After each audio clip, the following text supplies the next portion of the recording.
From Studio 16 in the heart of Santa Monica, this is Santa Monica Weekly with your hosts, Chris Baelish and Veronica Castro.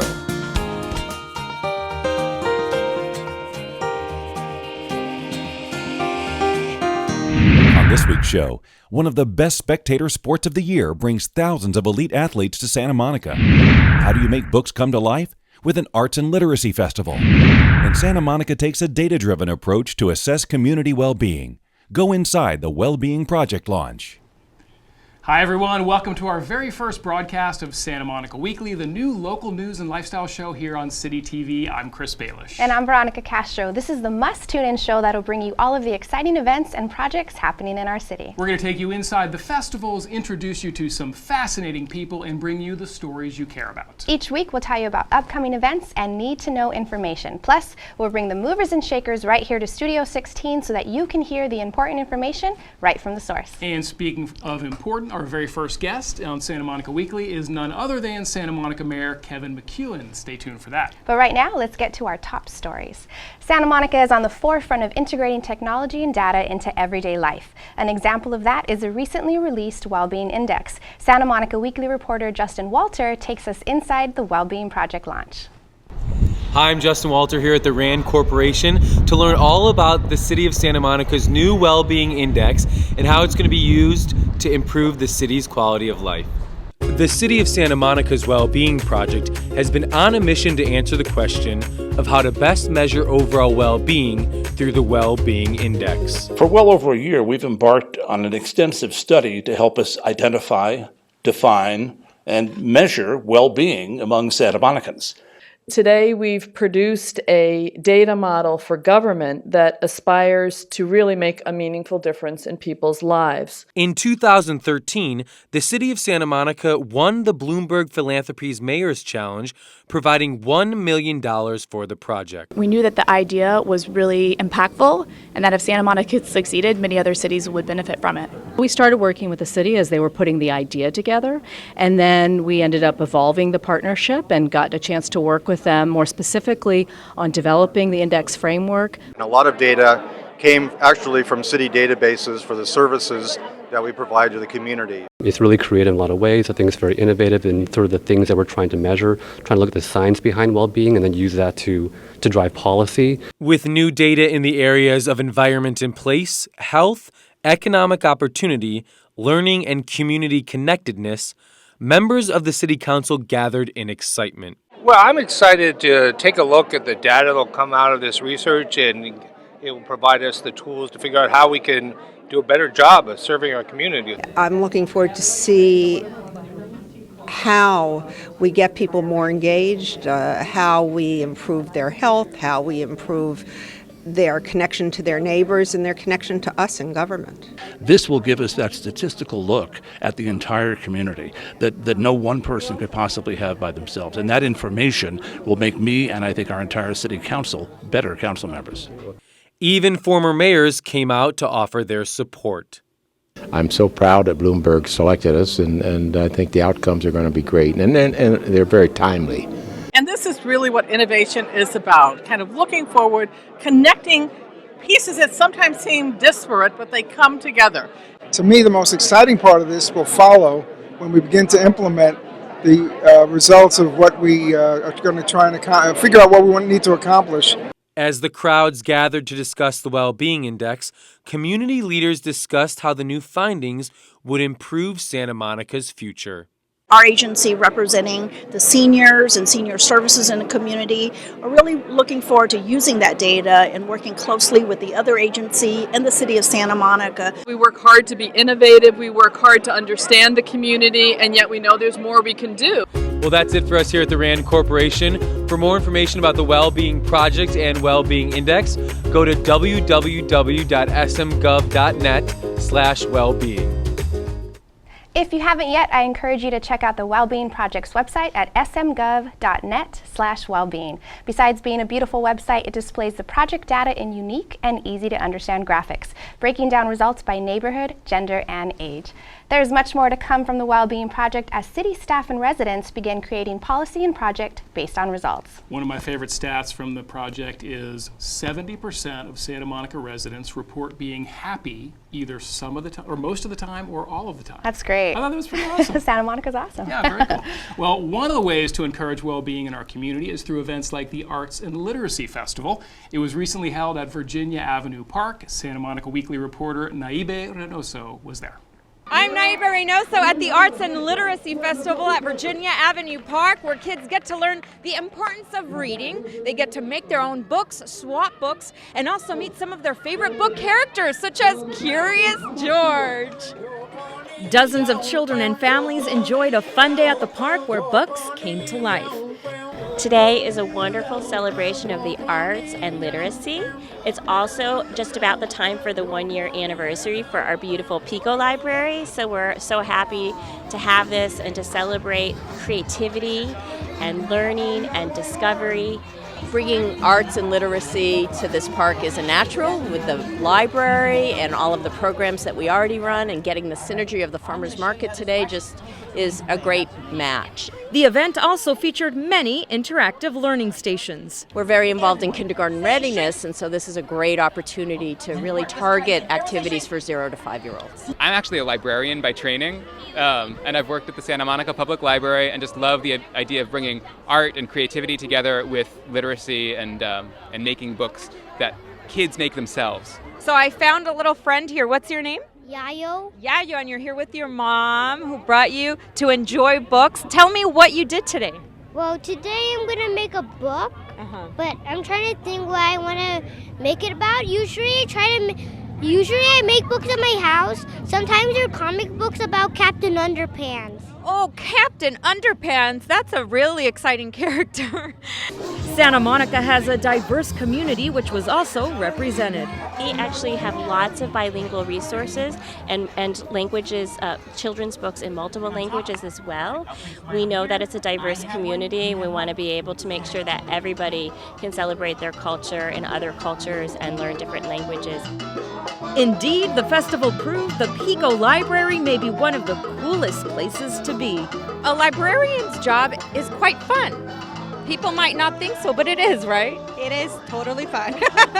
And advice for moms out there and dads, what's one thing that you could do to excite your children about reading? Be silly.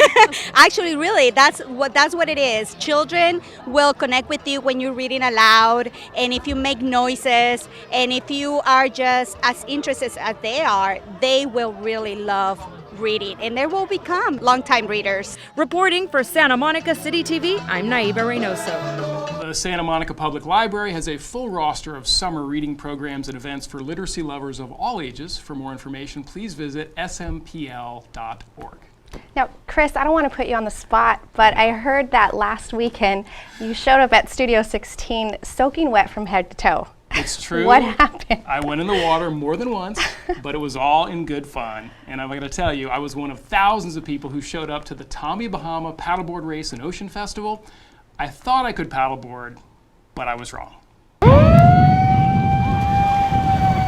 Paddleboard Race and Ocean Festival at the Santa Monica Pier is one of the best spectator events on the beach all year. They'll start on the beach, and then they'll go out through the surf, around a buoy, come back in, surfing a wave. Are they bumping into each other out there? No, there's a little rubbing during racing. I mean, you know, it's all friendly and everybody has a good time, but yeah, occasionally we have a little rubbing going on.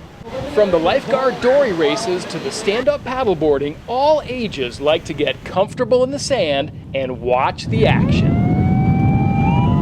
Have you gotten any good shots of anybody wiping out? Yeah, actually I just shot one. Someone hit a wave when they were going out there and they totally ate it. How's the water out there? Water's nice. It's about 62 degrees. It was windy, real windy. It was a tough paddle on the way up, and then coming back down, it was even tougher. So, you brought the whole gang out today. Why? Just we love the beach, and we want to help celebrate surf and beach culture here in Santa Monica. Are any of these little ones surfers? Linnea's starting to learn. He's getting exposed to the water. Sienna's interested, so yes. Do you guys ever want to compete as a surfer? Maybe. I would. It's a super fun, active day where people are paddling, they're swimming, we've got dory races, and that's what Tommy Bahama's about too. Wow, so light. What does it take to succeed in stand-up paddleboard? Practice. Yeah, I don't do it. Like I won't even try. It's too hard. The boards are very thin. They're a little bit buoyant, but you have to have a really good center of gravity and a lot of power, and then cardio. So I can't breathe that long. What's scarier, stand-up paddleboard racing or the roller coaster here on the pier? I have not experienced this awesome looking roller You got to get on there. But I don't know. I might have to partake later on today. But all the fun is not restricted just to the beach. How did the crowd like it today? I think they enjoyed it. I think they had a good time. Did you girls have a good time? Yeah. I did not know gentlemen did hula. Yeah, actually, I think men actually started doing it before women did. Put your hands on your hips, taotea, bend the knees, and you're gonna do paoti scissors, just like this. Nice. A little bit faster. Let's try it, girls. Paoti. Yeah. This is good. Yee. Very nice. I can do this. Yeah, you look great. There are some sweet treats here at this festival too. What do you got? An organic raw coconut Is water. it good? It's delicious. It's sweet. Well, I'm so inspired by all these awesome paddleboarders. I found a board and I'm going to give it a try. Wish me luck. On second thought, I probably should have thought this through. As I paddle out into the surf, I just know this is not going to end well. And I was right. But luckily, I didn't get hurt. I'm going to have to leave the stand-up paddleboarding to the pros. But I will definitely come back to this event next year, as a spectator, of course. More than $15,000 in cash prizes were handed out to the winners of this year's event, and the top 3 finishers in each category received trophies. And I must say, I was not among those 3. But my hula skills are legit. What about that? You need a little more practice. Probably. Are you looking for something fun to do with your family this month? Well, stay right here on City TV, because when we come back, we're going to highlight upcoming events happening around Santa Monica. And later in this episode, Santa Monica Weekly, we'll be talking with Mayor Kevin McEwen. He's here in Studio 16. And don't forget to follow us on Twitter to stay informed about what's happening in our city. # Santa Monica Weekly. We'll be right back. I thought I had everything under control. Then, one day, something happened. I didn't know how to stop it. I didn't know there was help. Until someone told me. Providing access to justice, the Legal Aid Foundation of Los Angeles can help with domestic violence issues, eviction defense, government benefits, immigration, and other civil legal issues.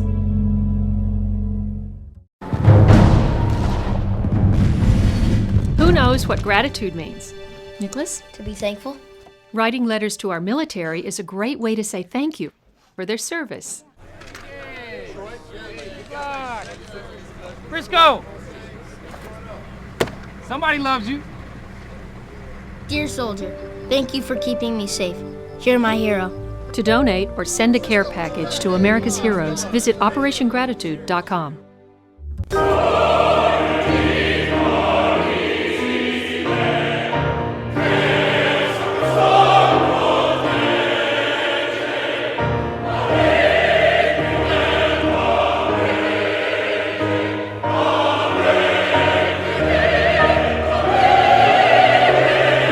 Discover 30 years of opera in Santa Monica. Discover the Verdi Chorus.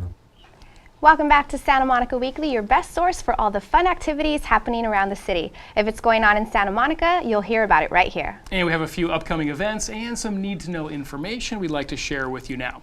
First of all, short-term rentals have been a hot topic lately. A new city ordinance is now in effect in Santa Monica that effectively bans short-term vacation rentals.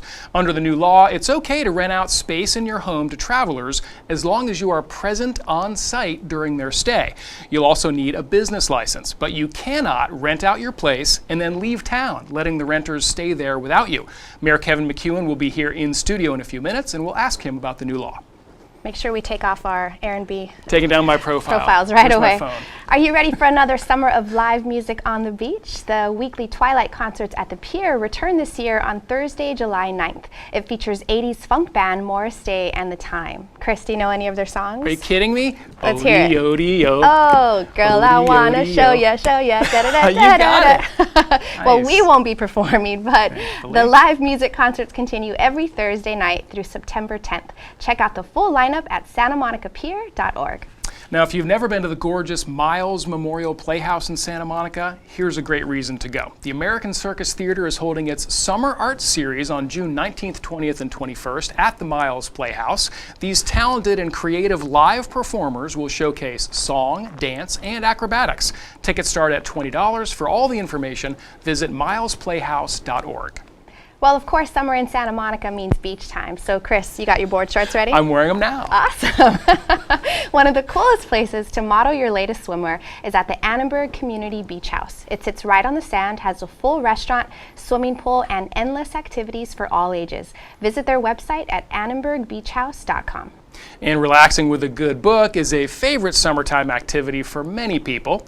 And the Santa Monica Public Library has a bunch of great reading programs and events for all ages. Teens, youngsters, and even babies can earn prizes for the amount of time they spend reading or being read to. Check out smpl.org for all of the details. Well, a lot of people like the beach and the library, so why not combine the two? Genius. The Santa Monica Public Library is taking its show on the road, or should I say on the sand. The Beach Pop-Up Library is backed by popular demand this summer, so grab your sunscreen and your favorite New York Times bestseller. For more times and locations, go to calendar.smgov.net. And the city of Santa Monica has the Juneteenth celebration, and that committee, they've created a nice event, and it's planned for this Saturday. It's called 150 Years of Freedom, and it commemorates Emancipation Day, when slavery was abolished in the United States. The festivities take place from 11 to 4 at Virginia Park. There will be plenty of food, activities, and more than a dozen music and dance performances. Here's a creative event for children and parents to enjoy together. It's Puppet School.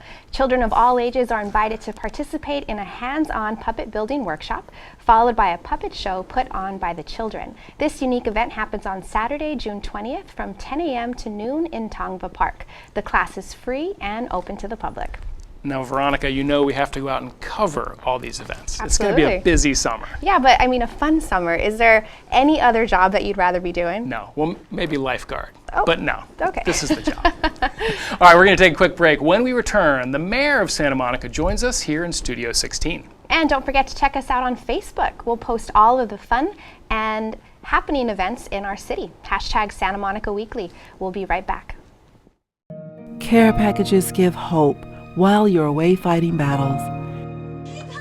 But what happens when battles follow you home? JVS Veterans First helps returning soldiers transition to civilian life with services such as peer support, career counseling, and job training. JVS Veterans First can help. Own your honor. Visit jvsla.org for more information.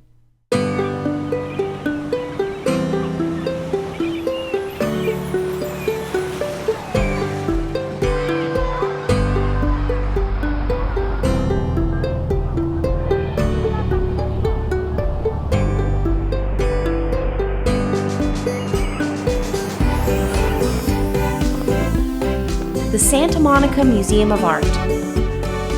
Take a closer look.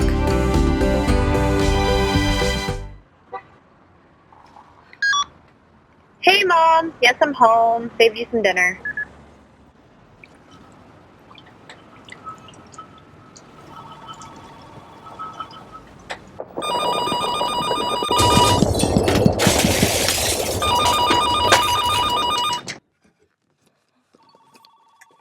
Plan now for a major earthquake. Contact the Santa Monica Office of Emergency Management. Don't be caught in the dark. At the Boys and Girls Club of Santa Monica, we build long-lasting relationships with our kids. Love. Friendships. Support. Trust. Learning. I know. Fun. All that and a lot more. We're not just a club. We're a family.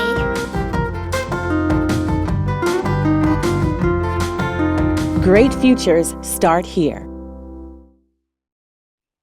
Welcome back. We have a special guest joining us in studio today. Santa Monica Mayor Kevin McHale is here to update us on some city projects and answer questions that we've all been wondering about. Mayor, thank you so much for coming in. Well, the first thing I want to do is welcome you, Veronica and Chris, to your Thank show. you. Thank you. We're Glad excited to be with you. here. Super Thank excited. you. And you're about halfway through your term as mayor. Is there anything specific that you're focused on accomplishing? I think my job really, at its core, is to help the community ascertain where it wants to go and then help us get there.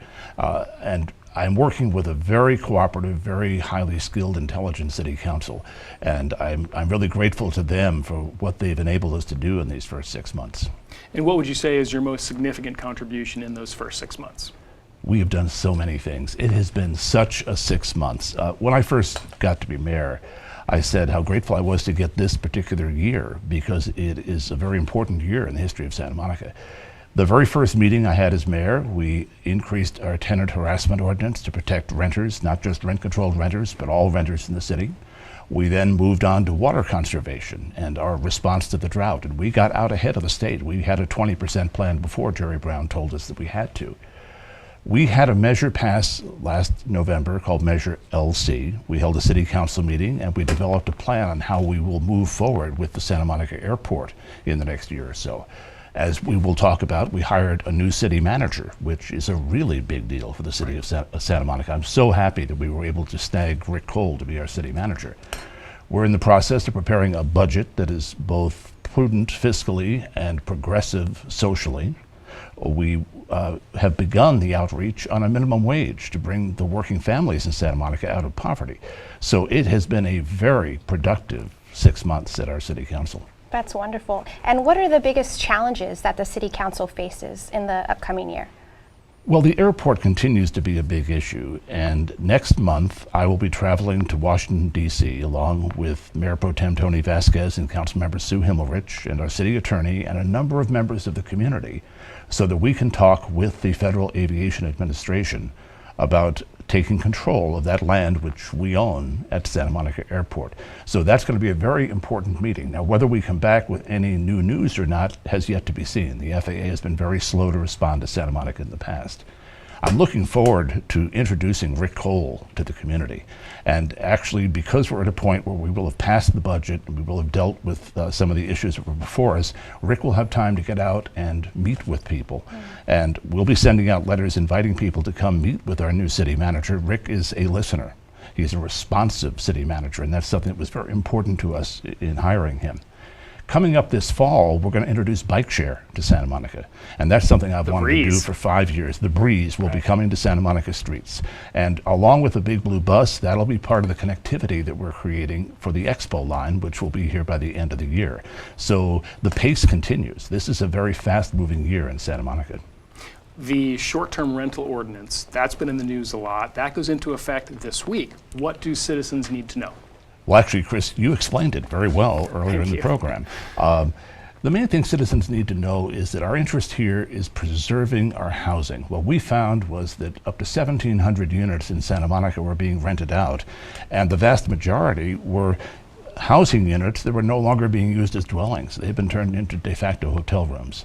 Now, all of that was illegal, actually. There was no way to do it with a permit because you couldn't get a permit from the city of Santa Monica for that. What our ordinance does is, for the first time, legalize true home sharing. So if you have a spare bedroom or even a guest house, if you're in a single family home, you can quite legally now rent that out and have not only the income, which is important to people, but the cultural benefit of having visitors perhaps from all over the world come and stay with you and learn something about Santa Monica. All we've done is say no more de facto hotel rooms. Apartments and houses are to be lived in. That's important. Yeah, very much so. And a big change for Santa Monica, but much needed. And the council just hired a new city manager. You mentioned him earlier. Tell us about the selection process and what made Rick Cole stand out. We did a national search for a city manager. I mean, the city manager of Santa Monica, frankly, it's one of the best jobs in the country. This is a very exciting city to work for. And so we talked to a lot of people who had the skills to do the job, and some had the passion to do the job. But nobody impressed us like Rick Cole did. Other people did impress me, but Rick moved me, because Rick is a visionary. He has an idea of where we can go in the future with Santa Monica. He's a great listener, so he'll bring the community together to accomplish those goals. I think we got somebody who is very experienced. He's been the mayor of Pasadena, he's been the city manager of Azusa and the city manager of Ventura. We stole him from the city of Los Angeles, where he is currently the deputy mayor of budget and innovation. So he has 3,500 people under him in that one department right now, and he's dealing with a budget of over $7 billion. So you'd think in a way coming to Santa Monica was a strange move for Rick, but Rick's father was born here, and Rick has been a student of our city all his professional life. I've known Rick for 15 years. He is going to be the best city manager we could possibly have gotten. Fantastic. Fantastic, yes. Our city is so lucky to have a community that is very civically active. City Hall, city council meetings are often standing room only. Is this a good thing? Do you like this? How does this affect your job? I think when you're on the city council or mayor, it's important to know where the community stands, because that's who you're here to serve. Right. You know, we're not here to govern from an ivory tower. We represent a constituency, and that constituency in Santa Monica, we're very fortunate, is quite vocal. The challenge of that sometimes is we get so many people to a city council meeting that it's hard to hear from everybody. We have a policy in Santa Monica, unlike many other cities, of letting everyone speak. In some cities, they'll say, well, we have an hour. Whoever gets to talk to us in the first hour, they're the people we listen to, and everybody else doesn't get heard. In Santa Monica, we've had meetings that go till midnight, 1 o'clock in the morning, with people lined up to speak. And the challenge for us is to try to organize the meeting so people get to speak early. We know how hard it is to be at a city council meeting at 1 o'clock in the morning, because we're there. And we know that it's even harder for people with families. So the advantage of it is we hear from more people. The disadvantage is it often goes late into the night. And so we encourage people to give us written communication as well as in-person communication. Sometimes people can actually explain their ideas far better in writing than they can in 2 minutes live at the city council meeting. Well, you've already done so much, but what are your goals and hopes for the next decade? Well, first, there's what we have to do the rest of this year, and part of that is an agenda that's already set by events in the city. Then there's working with our new city manager, Rick, to develop that vision for the next 10 years. Obviously, in Santa Monica, development is becoming an enormous issue.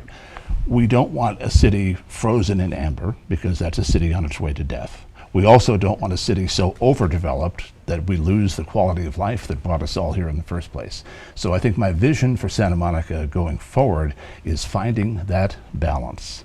And that's going to involve a number of factors. Part of it is taking money out of political campaigns, because often our politics are driven by the developers and other corporate interests. Of course, the Supreme Court has ruled that money from political interests can come into campaigns, but in Santa Monica, we need to find a way to work with that and to make sure that the residents and the other stakeholders in the community are not overwhelmed by outside money. Everybody wants to be in Santa Monica. We're happy about that, but we also don't want to be overrun. Awesome. Last question. Santa Monica has so many cultural events and activities and the concerts and everything. What do you like to do? How do you spend your free time? Nothing in Santa Monica has ever had the impact on me and the value for me of our beach. I mean, let's face it, we have one of the best beaches in the world. That has been recognized by by organizations all over the world. We're considered one of the top 10 urban beaches in the entire world. As far as local events, my favorite is the Santa Monica Festival at Clover Park, because so much of what we do is national, maybe even international, or at least regional. That's a local event. I go to the Santa Monica Festival and I see families and people that I know from our local neighborhoods, and that's important to me. Mayor McEwen, thank you so much. We're so grateful that you could come in here. Well, thank you. Again, welcome and congratulations on your new show. Thank you. You promise to come back and visit sometime soon? I will. Awesome. Certainly. Thank you so much. All right, guys, thank you so much for joining us for our very first episode of Santa Monica Weekly. We'll be back next week. Follow us on Instagram and social media.